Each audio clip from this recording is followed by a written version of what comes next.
Hi guys, welcome back to Rumi's Life, or welcome if you're new. And if you haven't seen my last video, this is kind of like a continuation from the last video because I'm going to be going over how I actually bought a house at age 20. Okay, so I started saving my money around last year. Like before that, I would invest in like stocks, and I would be chucking a lot of my money into stocks, but then I like temporarily stopped that because I really wanted to buy a house. And like I didn't know at the time whether I wanted to do buy a house a traditional way where I apply for a conventional loan or FHA loan, or if I wanted to buy a foreclosure house. And the biggest difference between those two is that foreclosure house, you just need more capital or more cash available on hand, because when you go to the auction, they expect you to pay everything in cash. You can't really finance it. So I think that's one of the reasons why like a lot of people would choose to finance, because okay, the thing is, right now the interest rates are so low, and if you get an FHA loan with a 3.5% down for like a 300K house, you only have to put like 1,700 or so per month. It's crazy. I went the foreclosure house way because I thought it was a better return on my money. So here's how it happened. This is like, so obviously to buy a foreclosure house, you need a lot of capital. So how did I get there as a full-time college student? Well, actually, you may know from my other videos, but like from high school, I started working like 3 jobs. In high school, I worked at a restaurant, I was a gymnastic judge, and I coached gymnastics. And once I got to high school, once I got to college, I like bumped that up to like, at the most, I've had like 10 jobs at a time, like at the same time. I was not the best student, not gonna lie. And if you keep seeing my other videos, like I would link my 9 jobs as a full-time college student, as well as how I worked about 65 hours a week being a full-time college student. I would link both those videos down below. But when it was a shutdown, actually I made a vlog about this too. So during a shutdown, I actually worked about 80 hours a week. So I worked over full-time at my restaurant, and I also had my recreational sports, fitness instructor thing.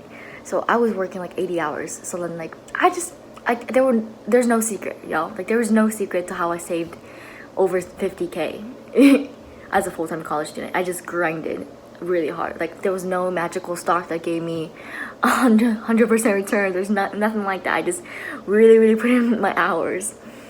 And yeah, that's how I got there. First, tell you what foreclosure house is. That's when the borrower can't pay their lender anymore, whether it's because they just can't afford it or they just don't want to pay it anymore. And then the banks or any lender don't want what's like defaulted loan. Like that's kind of stupid. So they try to recoup this loss by putting these houses up on on an auction and try to auction it out to the highest bidder. And that's one of the reasons why there may be like stuff left in the house. So there is a possibility they were evicted and they weren't very happy with the current condition, wherever that may be. So to express their feelings, they might have trashed it inside. And that's why for foreclosure house, you buy as is where it is. That's one of the biggest things that they say is like you can't get any conditions. That's why you see all those like hoarder houses, or like like all those houses are basically almost all of them are foreclosure house where the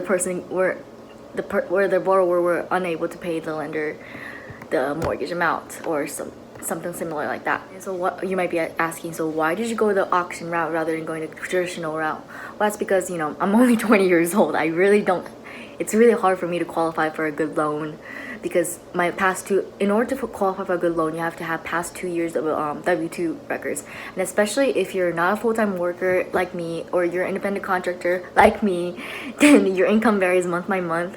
And so because of that, actually they have an even stricter process to go through to qualify you for a loan. And that's why I was kind of like, do I want to go through that hassle? Or like, if I couldn't qualify for a loan myself, then I would have to find a co-signer.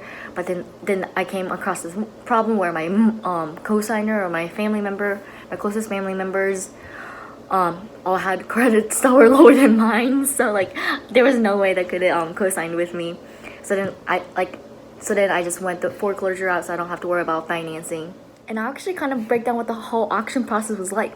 So basically, I've never been to an auction before. It was like my first one ever, so I have nothing to compare it to. But like according to like some of the people I met there, this is like about the average number of houses, just a little bit more, because there was about 30 houses. There were 6 that was canceled right before the auction actually started. So that was like left with like 24 that was actually up for auction. And I feel like there were about like 30 or 60 people Oh, that's a big range. Okay, let me say like about like 40 people.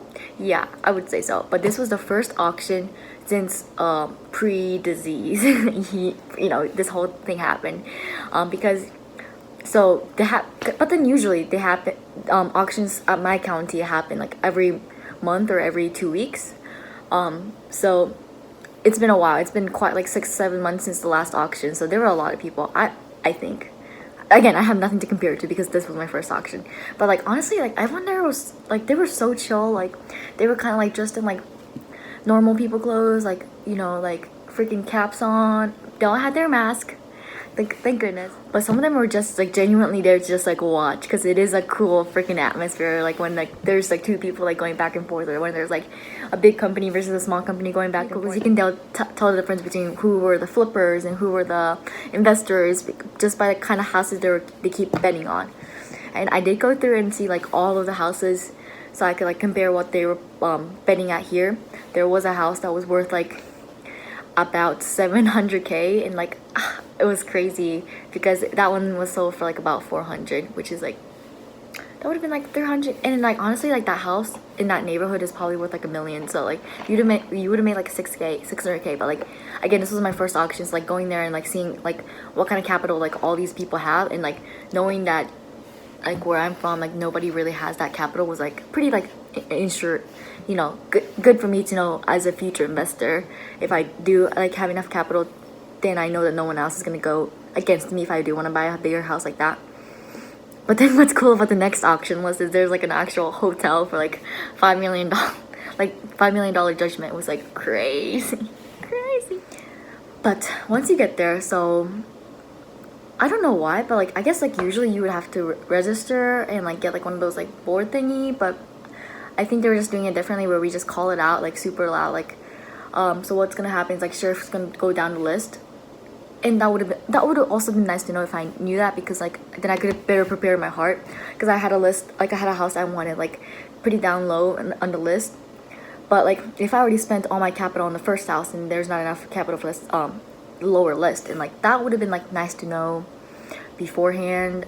But again, we're learning, and like don't ever take like everything I'm saying in this video and assume that it applies to your situation, because again, like what my county does may be completely different than what your county does. This is just my experience as a little person in this little Midwest city, Midwest county. So then the first thing, so yeah, the sheriff goes down the list, but they first call all the lawyers up front to the front of the little table. He would call the address and then like all the information, and the lawyers would say something along the line of like the plaintiff has a starting bid of something dollars, and if you want to bet on it, only the first person can do like the dollar more thing, where you can say, oh, the plaintiff bids like $50,000 and 62 cents or something like that. Then you can be like, oh, $1 more, and that's pretty self-explanatory. That just means like, oh, they're gonna bet $1 more, so that their final price would be like $50,001.62 for this example. But then after that, you have to increase by minimum. My county minimum increase of 100 for my county, but most of the time it was between like 500 and 1,000. Like it was just like 23,000, 24,000, and it just kept increasing by like thousands. There was this one time it was increasing by hundreds between these two like super rival. I don't know what they are, but like between two people, they're like, oh, 2,300. Oh, I can't remember where it was. I think it was like 36,100, and then the other guy would be 36,200. 200. Then they would just go back and forth, 300, 400, 500, and the sheriff was like, gentlemen, let's just start increasing by 500s minimum. So he was cool. The sheriff was really cool. But honestly, it's such a great first experience at an auction. I made some cool friends. Actually, one of them turned out to be someone who I graduated high school with. Crazy. I know, crazy.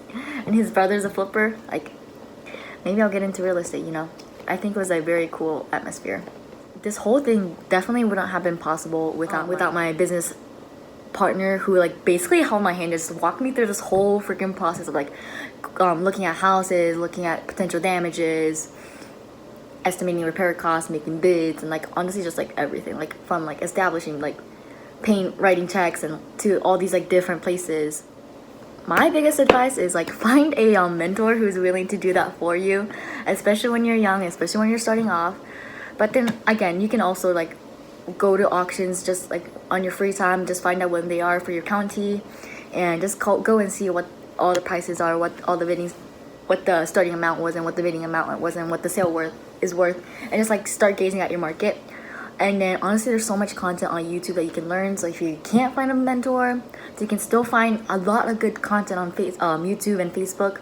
Oh, I did start a I'm trying to get my Facebook Young Real Estate Investors Facebook group kind of back up and running. So if you want to join that group, that's linked down below. And also like what's been really helpful was like the Graham Stephan's like real estate millionaire mastermind group chat, because like I've just been like randomly asking questions in that group too. Very helpful. But I'm pretty sure like if you can't find a mentor, I'm pretty sure you can like find it on that Facebook group too, because there's like about 55,000 people who are all like super passionate about real estate, and then like the FIRE movement, you know, financially independent, retire early movement. So I think it's definitely like having that kind of group that keeps motivating you to pursue your goals and pursue financial independence is very, very motivating. At least for me, like, you know, sometimes like you feel like, oh, where's even my goal? Like I don't know, but being part of these like organizing, being part of these like communities like really help establish where you are. Overall, that's just my takeaway. And then if you guys have any recommendations for me, feel free to leave them down below. I'm always learning, I'm always growing, and that's the best beauty about this YouTube, is that I can share my journey with you as I grow with you guys. So yeah, make sure you sign up for Robinhood using my link down below. You can get 1 free stock, or you can sign up for Webull. You can get 2 free stock, 1 when you open up an account and 1 when you deposit $100, and 1 could be valued up to $1,600. So honestly, you should do that right now. And you can invest in REIT stocks, like real estate stocks within Webull too. So if you don't have like a lot of capital, I think, but you still want to get involved with investing, then I think it's one of the best ways to get involved. Well, otherwise, make sure you like, subscribe, and share. Bye.